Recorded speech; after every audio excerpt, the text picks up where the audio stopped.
Hey everyone, this is Shintai, and here with me I have my good friend, the Devil Burning. How are you doing, man? I'm alright.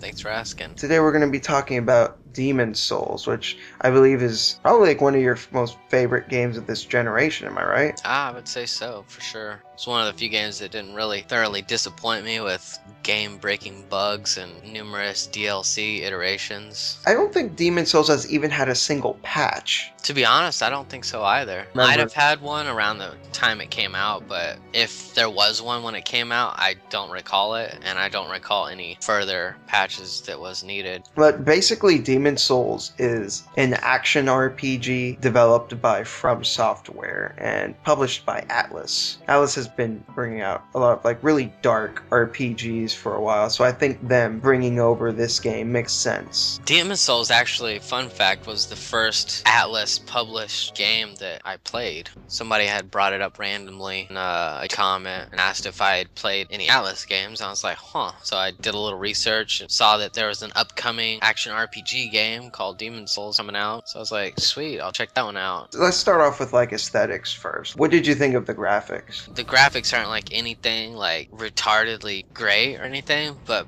that's like not an understatement. That's not even like saying that I wasn't impressed. Weren't necessarily everything as far as like the atmosphere was really amazing and really what pulled me into the game. I think it did a really good job with the lighting and shadowing effects. And I think that also ties in with the game's atmosphere, because it's kind of like a really dark game for the most part, except for I think maybe like the first area you go to. Boletaria, that's the castle, the huge Yeah, fucking castle. Boletaria. Most of the levels, like I don't recall much sunshine. Even on the Shrine of Storms, like even whenever you go around there and like there, it's just generally like kind of overcast. So Yeah, even when you're outside in like Boletaria and Shrine of Storms, it's still very like cloudy and there's not really any yeah, sunlight or anything like that. it's got such a great atmosphere and the music is just awesome. What I really like about the music is it pops up in like very contextual times. There are times where there's no music, and that's because there doesn't need to be any music at that point, and all you need is the sound effects, which are also really good. Which actually adds to the atmosphere of the game, which is basically to make your palms sweat, which this game definitely made my palms sweat for a lot of different reasons. When you first experienced the game, what you thought of and shit like that. Like, as far as myself goes, if you know me very well and you know like how I kind of skipped a couple of generations of gaming and played only casually off and on PCs and stuff like that. So Demon Souls is like my first hardcore experience with some extreme difficulty in gaming, and I kind of took the challenge and I was like, alright, this game's supposed to be difficult or whatever, and I'll just play it, you know, and I'll fucking conquer it without any help, without reading anything about it. I started the game and I just got my fucking ass handed to me. I didn't know what the fuck was going on. I didn't understand the game mechanics, where you couldn't pause the fucking game. I was like, oh shit, you know, like, and so I really got the full effect of a lot of the little things that the developers did to sort of like to mess with the player, you know, to add to the difficulty and the fear. A really effective, scary movie in certain ways. And it was really exciting overall, even though it was extremely frustrating the first, you know, 8 to 10 hours whenever I tried to play the game without any help at all. And then after, like, you know, my weapon broke and I was still at the beginning of Boletaria and I was like, fuck, I can't kill these guys and I need a weapon. I didn't know anything about the Nexus. It was just like a mess, so I had to create a new character and go from there. And then I was decided to read through the guide that I got to understand the world and like how the mechanics work a little bit better, and I was able to make some headway and defeat the first demon and get to the Nexus and shit. So that was basically my first impression of the game. I kind of feel that this game is kind of like a community game in a way, because the community basically came together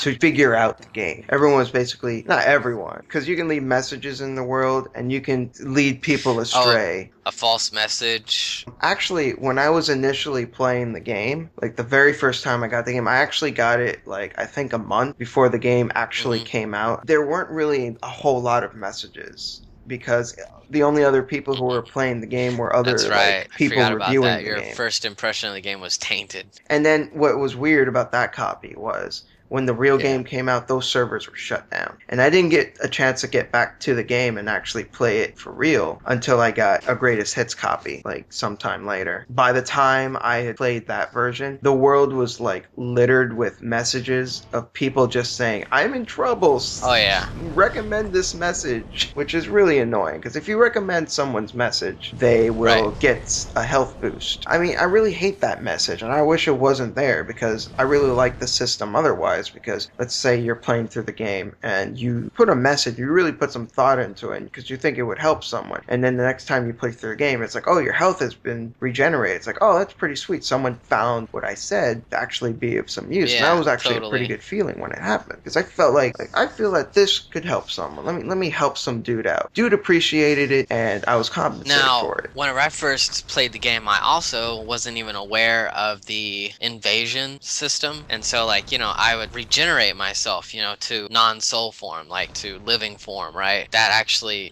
while you're online makes you, like, the most vulnerable. So it's like figuring out these mechanics, without any instruction was really exciting. But I tell you what, like, the first time that I got invaded, I was like, what the fuck? Like, I was freaked out because, like, in like red lettering or whatever, it says you got invaded by whoever, and I was just like, what? And then like they just sneak up on you or whatever, and it's like they just start attacking you, and it's just, it's not an NPC because they move differently and everything, and it was just like, whoa. And sometimes there's like a scale system to try and keep like super overpowered people away from underpowered people, but at the same time, like I still was getting my ass handed to me most of the time in the beginning. It was pretty exciting the first time that happened, and then once you figure out the mechanics more, you can invade other people, or you can even like work together, which kind of goes along with the regional release. They have Black Phantom edition that was released over in the UK later on by Bandai Namco, and then you have like the Blue Phantom, which is basically what was on the US release cover. So it's almost like a moral system, and it's there for you to choose how you want to use it. Like even with the comment system, you can abuse it and just leave pointless comments to get people to give you a bonus, or you can be of some use. You can invade people, or you can like put down different soul signs and help them out and stuff. So I really like that chaotic aspect of it. Something I found pretty interesting about the game was the soul system itself, because it basically acts as not only your currency, but also your Yeah. experience points. I really like this because it really forced you to really think about how you wanted to manage your souls. Sometimes you would have been better off buying some healing items or maybe some equipment or maybe a certain material that you needed. Maybe you were better off actually Right. upgrading your stats. You have to really think Yeah. about what stats you want to upgrade. You can't just randomly allocate stats because when you do, it costs more souls to level up. Like, let's say it costs, I don't really remember, but let's just say it's like 200 to upgrade one of your stats. The next time you do it, it's probably going to be like a 250. And then, you really have to have a balanced path in mind. When you first select your character, you really have to kind of understand. So it's like a trial and error game, but like the error, it teaches you very quickly when you fuck up, basically, in all areas of the game. You can't buy everything that you need. Sometimes, like, to upgrade weapons and shit, you need to actually farm certain things that are only in certain areas and shit like that. There's this other chaotic aspect of the game, which is called, like, world tendency. That was really interesting, especially before I understood it. Certain things that I did to drop it to pure black, which is something that I did whenever I first started my first game. And so I basically, without knowing it, stumbled myself into like the worst possible scenario. I didn't really understand the game. I had a broken weapon, and like my world tendency was like pretty much pure black, which means like the enemies do more damage and you do less damage. There was a certain NPC that is unlocked if you go pure black or close to pure black world tendency. If you want to understand like some of the mechanics and stuff that we're talking about that we mentioned in the game, your best bet is to research the game, the Wikipedia for it, which was made entirely by fans of the game, which was pretty cool. I thought another thing that was really cool about the game was the fact that there are really a lot of different ways that you can play it. There's a lot of different ways that you can build your character. When you start off with the game, you can make the guy look how you want, and then you pick a certain class class, but the classes really just give you some starting equipment, starting stats, but it really doesn't Yeah. define your character. You can really make your character however you want. It's just giving you a first step in a Yeah. direction that you may want to take your character. You can make someone a full-on mage, or someone who's like really focused on bow and arrow, or someone who's really focused on melee, or if you want, you can make someone who's like really well-rounded. Yeah, sneaking and stuff, you know, you can stuff that makes you very stealthy, so you can pull that kind of character off. And you can get any of the weapons and the clothing. The only limitation is if you're male or female. Like there's certain clothing that only females wear, and there's certain clothing that only males can wear. So other than that, like, you can obtain all of this shit. It's just, you know, whether or not you're male or female. And you can start off like as a warrior, whatever, and then like come across like stuff to make a mage build. What I would do actually was I would have basically a royal, I believe was the class, which is like supposed to be the strongest in the magic initially, and it gives you like a really good magic spell, which is like a soul arrow or whatever. So I'd have him, and you know, I'd also have like a sword that had like some magical fire damage or whatever, like a shield. So it's good to have like some ability, you know, as far as like carrying certain things, so you can switch to something else if need be. Like there's a fire level basically where fire is throughout the whole level. I found my character was incredibly vulnerable to fire because a lot of the enemies used fire, and I was just getting my ass handed to me. So I was forced to adapt in order to make the level easier.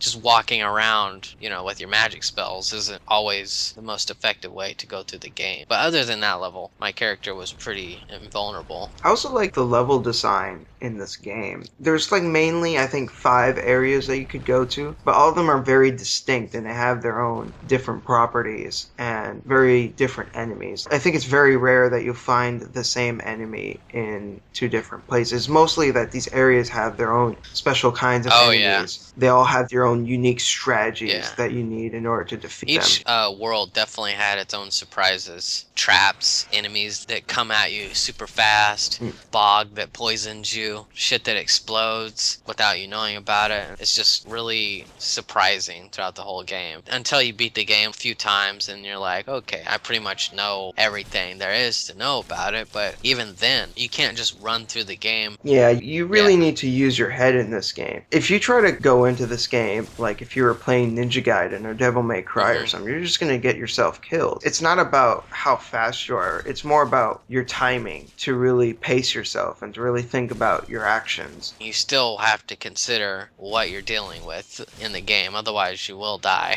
And dying is something that you're probably going to be doing a lot. And the game penalizes you pretty harshly for dying, and it also baits you at the same time, because every time you die in the game, you lose your soul. And like we mentioned before, your souls is basically your currency and your means of leveling up. So it's really important. But whenever you die, not only do you lose it, but the game leaves it at the place that you died. I think it's like within 10 or 15 seconds or something of where you died. That's where it leaves the blood stain that you have to get to in order to get back your lost souls. Pretty brilliant mechanic, because it basically baits the player into going back to where they died in order to get their lost souls, especially if they've been playing through the level for a while and they accumulated a good amount of souls. And what's hilarious is, chances are, since you died there, when you get back there, you'll probably die the same way. You didn't learn what you did wrong. And if you didn't and you die again before you regain those souls, then they're lost. You can't get them again. Yeah, and sometimes you'll just make a silly mistake and you get too cocky or you get too ahead of yourself, and then some random enemy gets the better of you. Because even like normal enemies in this game can give you a run for your money. Enemies will forever regenerate if you go to the Nexus or if you die or whatever. It's also a way to, you know, stack up on your currency. You know, if you get it to a certain spot, you know, where you're comfortable,